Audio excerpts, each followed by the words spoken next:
Many people are beating me that about the housing levy, but it is what Singapore did to be able to get where they are. We keep talking, oh, you know, we were together with Singapore, they've gone ahead, they have homeowners, but we don't want to do what Singapore did to get where we want to go. You know, scrapping the housing levy means we get 160,000 young people out of work. It also means we get those who are working in cement factories, in steel factories, in quarries that supply stones, in many other areas out of work. I don't think we want to do that. You know, I don't think it is responsible for us to do that. I mean, they deserve, you know, an income the same way. We would actually be doing the wrong thing. We'd actually be going backwards.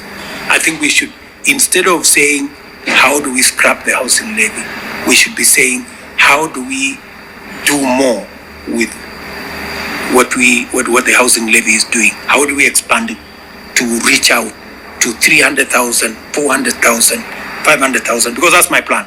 My plan ultimately is that this housing program should be able to hire 500,000 young Kenyans every time. And this is, and I'm talking about the Kenyans are different categories: engineers, architects, plumbers, you know, the people who go to our TVET institutions, all the way to accountants in cement factories, the hardware people, and it is a whole industry.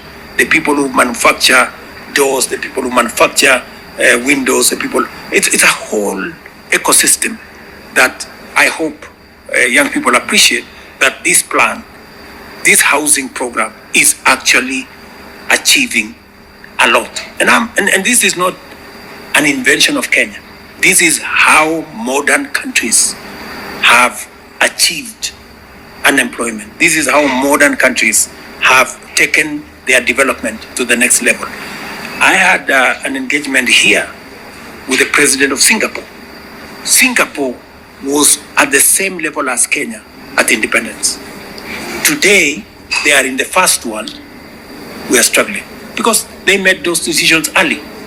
Today, 90%, 96% of Singaporeans are homeowners. Today, we have 7 million Kenyans living in slums, and many who do not have decent livelihoods because we didn't make the decisions they made. These are some of the very difficult decisions I've had to make. Many people are beating me that about the housing levy, but it is what Singapore did to be able to get where they are. We keep talking, oh, you know, we were together with Singapore, they've gone ahead, they have homeowners, but we don't want to do what Singapore did to get where we want to go. We should be like Singapore. How are you going to be Singapore if you cannot make decisions that took them to where they are?